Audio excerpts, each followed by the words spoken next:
You are listening to the Thinking Effect podcast with Orshel Green and Lillian Kriegler. Hello, everyone, and welcome to episode 16 of the Thinking Effect podcast. Today, Orshel and I are talking about how can we as educators create space for curiosity. So we've been speaking in the last few episodes about well-being, which is a classroom, of calm and caring. But what we want to know today is how we keep our students curious. And I'm curious to know how Orshel is today. How are you, Orshel? I'm feeling wonderful, Lillian. I'm really excited about this episode because curiosity is something that's very close to my heart. So I'm really looking forward to jump into it. That's right. Well, we know that we all start off life naturally curious. We just know that babies are on the search all the time for what's happening around them. And it is an amazing motivator for learning when we are curious. But we also know for some reason that curiosity isn't a given in a classroom, that sometimes curiosity goes astray. And this episode is sort of trying to work out why and what we can do about it. So, Orshel, what do you have to say about curiosity? Oh, I have so much to say about it. And yes, I agree with you. We're born very curious, and it's a survival thing, right? Because our curiosity leads us to explore the world around us and understand it and know what is dangerous for us, what the meaning of everything around us. And as for the parents among us, if you're listening, you're probably well aware of how many questions children ask when they're very young. I have 3 boys, and at some point I had 3 boys under the age of 5. And they were asking just one question after another. And some days it was just so exhausting. But this is how they make sense about the world around them and understand what is everything. And as per one research, children between the age of 2 and 5 years old ask about 40,000 questions. Isn't that amazing? That's unbelievable. But yeah, we've all lived through. I've got 2 children, a son and a daughter. And yeah, exactly right. Mummy, why? Or Daddy, why? Or Granny, why? Exactly, constantly. Why is this? Why is that? Yeah. And sometimes, we can get crazy as adults with all these questions, but our children are asking for the right reason, right? And they're very curious to learn about everything around them. And like you said, Lillian, at some point, something happens to our curiosity. Something happens to asking questions, and we stop asking questions. And unfortunately, it happens as we enter the education system. And our education system, as probably many are aware, is an answer-driven system and not a question-driven system. So we basically reward students for providing answers, right? This is how we test them. Give me answers to this question. We never reward them for coming up with beautiful and amazing questions about the world around them.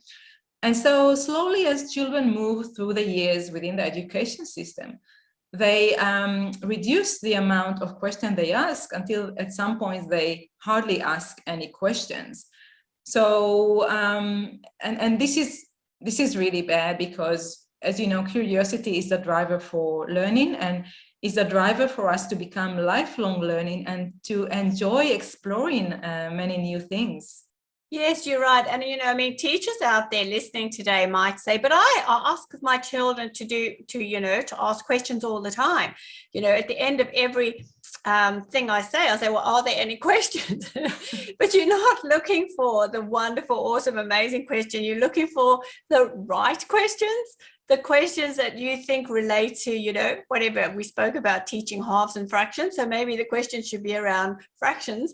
But really, it's that space for creating the big question and the one that really will drive would make people so curious that they're willing to do the hard yards to research it, because really curiosity drives research, and curiosity drives, the willingness to find out. And as you say, students kind of get to a point where they've been shut down so many times when they did ask this kind of question that they move into this mode of give me the information, ask me the question, let me answer it so it can get ticked off, and then I can go and do what I really want to do.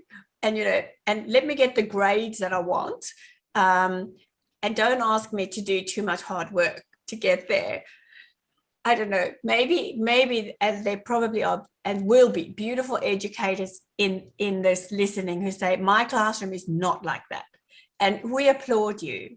And that's what we really want. We want a classroom where, you are listening out to the things that kids really want to know about. Yeah, absolutely. Because curiosity is like a spark. It's like a little fire burning within us, and we need to keep it burning because, as we mentioned, this is what drives our learning. But apart from that, this is also what drives enjoyment and joy from life, and amazement. Whenever I often look at things and I'm amazed by them and I'm so curious to learn more, and that adds so much to my enjoyment from life. And so when we're curious, we are participating much more fully in life and the world around us, and our happiness level increases. So apart from the importance of being curious to learn and improve our academic performance, it's also important for our well-being and happiness and enjoyment in life. Yes, that's so true. And I mean, I just love traveling and things like that because you're just opening yourself up to more, discovering more. So we don't want to be in any closed situation. Now, we spoke a lot recently, Ortal, about creating an environment where children can use their senses, because remember we spoke also about how we often shut them down and say just look with your eyes, don't touch. Yeah. But we want to explore it a little bit differently today. So we want to open up the space for having a look at questions as a driver of new learning and a driver of that exact motivation and joy that you're talking about. So, we were saying that teachers can present information and expect the right questions, or they can craft a bigger question, which is broad and open and gives the students a lot of opportunity for following interests within that question. So they still feel in control, but the students have some choices in what they explore within the big question, and then they can bring their own interests, their own knowledge, their own hobbies and talents into that big question, and it remains cohesive, but it is a great question. Yes, absolutely. I mean, I think as educator, we need to channel our student curiosity into the curriculum, into what we want them to learn. And we can easily do it with any project we run with them. And science, for example, is a great place to use student curiosity to learn many new things. And one example for such big question, as you mentioned, Lilian, we can start with a question of how do things work? And then ask the students to come up with questions they're curious about, things they want to learn about how they work. For example, how do airplanes fly in the sky? That's an interesting question, right? And another one can be, how does water come out of the tap? What happens there? How do they reach there and coming out just as I turn on the tap? Or how do we produce electricity from the sun? How does that happen? And so encourage your student to come up with at least 3 such questions of things they're curious to learn more about. And then you can ask your student to share their question with a class. And you can actually even write down all these questions on the whiteboard. And then you can ask each student to choose one question they're most curious about. And it doesn't necessarily have to be one of the questions they came up with. Maybe they heard a question from another student and now they're more curious to learn about that. And so ask them to choose one question they're most curious about and then explore that. Do the research, find out how the water gets into my tap. And you can take it as deep as you want. You can turn it into a huge project going over, I don't know, the whole year or one term or whatever it might be, or you can make it shorter. So it depends on your flexibility with your timetable. So you can decide how the duration of that project, how long it's going to be, and what you want the students to do with the information they'll discover. I mean, I think personally that it will be great if they share this information with the rest of the class. So everyone is learning a lot of wonderful things. And it's also an opportunity for each student to verbalize what they've learned and explain to others. As we know, learning how to explain a topic to others is very important for our communication skills. So definitely I recommend doing that as part of this exercise. No, yeah, this is so true. And I mean, I love your question about how airplanes fly. I mean, it's a miracle anyway, but when they put my suitcase on the airplane, I always feel like it should fall down, because Pierre always tells me that I take too much with me wherever I go. But the idea about this is that, you know, there's a lot of broad learning. So if you're exploring the water thing, how it's reticulated to your tap, or if you're exploring flight, or if you're exploring how your vacuum cleaner works. I don't know. I use it. I don't know exactly how it works. I know there's a mode, but you know, the information is staying connected, because you're always dealing with power and mechanics, and you know, and the physics, the laws of physics are within that project. And so then the students are able to see, you know, what was the same around the airplane flying, and maybe, you know, other motors and propellers, because, you know, they're propellers on boats, and and how is air being used in one and water being used in the other. And they're starting then to cross-connect the information, but it's remaining within this big question. So in a way, it's not like we're going to do air, we're going to learn about air today, we're going to learn about water tomorrow, we're going to learn about electricity or magnetism another day. You know, the students are discovering these things for themselves and explaining it. And there's nothing better than one student explaining to another, because they use the right language, and they kind of come at an entry point where they understand one another really well. So, I mean, one of the beauties that I'm hoping I'm going to explain this well, but you can understand the specifics of something. Like, you know, you can understand that water flows, for instance. But if you understand that water flows, that air flows, that other waves flow, then you're starting to get a general idea. So the particular flow contributes to the general understanding, and the general understanding comes in, but, you know, it contributes to the individual understanding.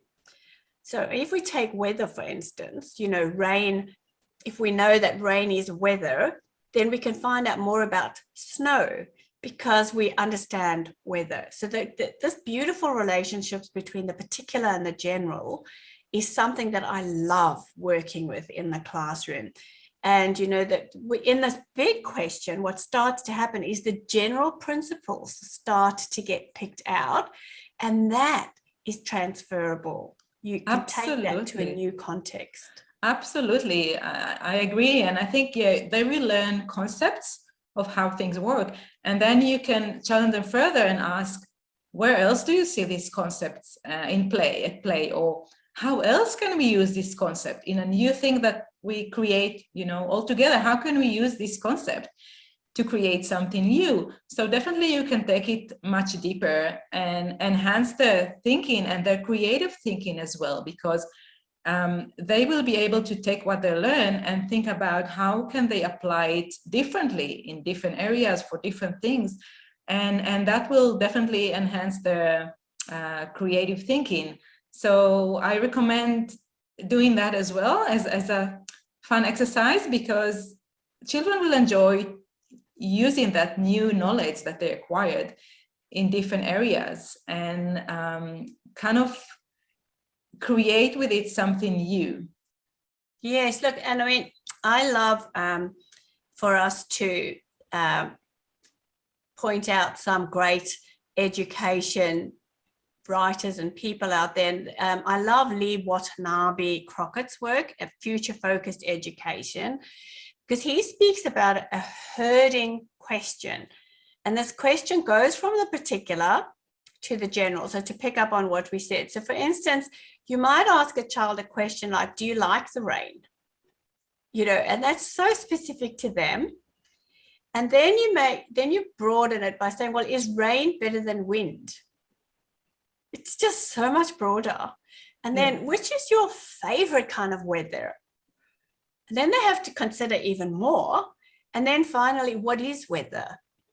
You know, and when you say what is something, it just opens up massively for anyone, any child, whether you're 2 years old or you're 92 years old, you can engage with this question of what is weather.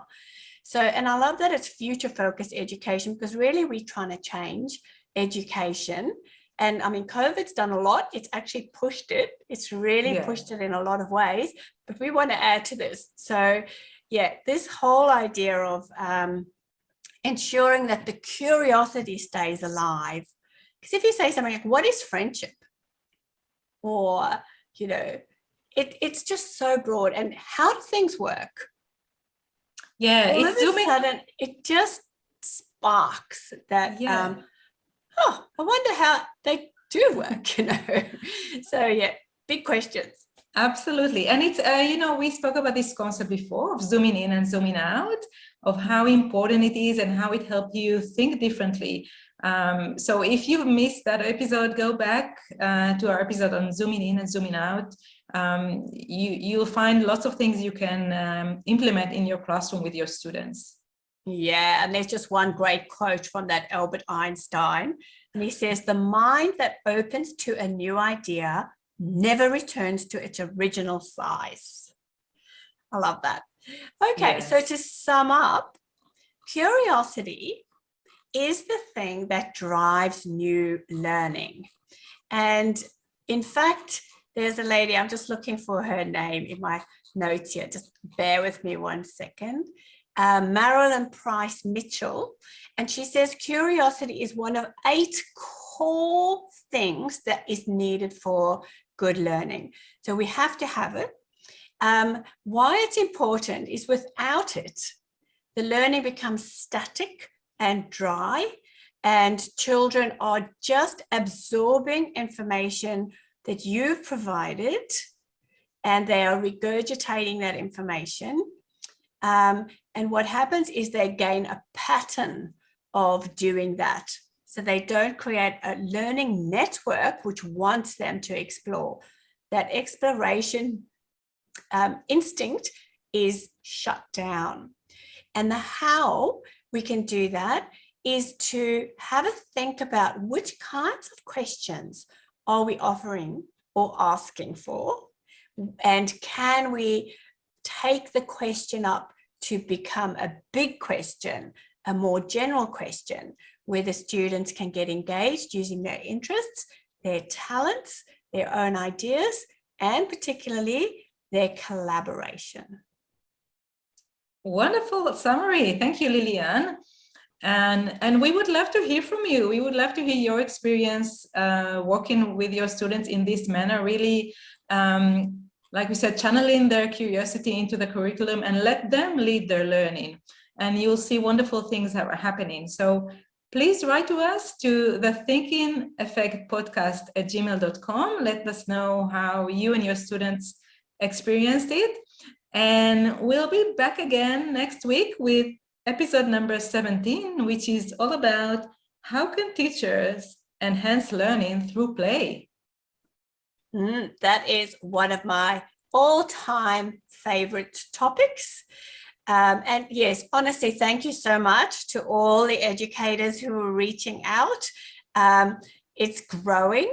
It's great to see that our people subscribing is increasing, and the downloads. And we're just so grateful that we can share our combined knowledge with you.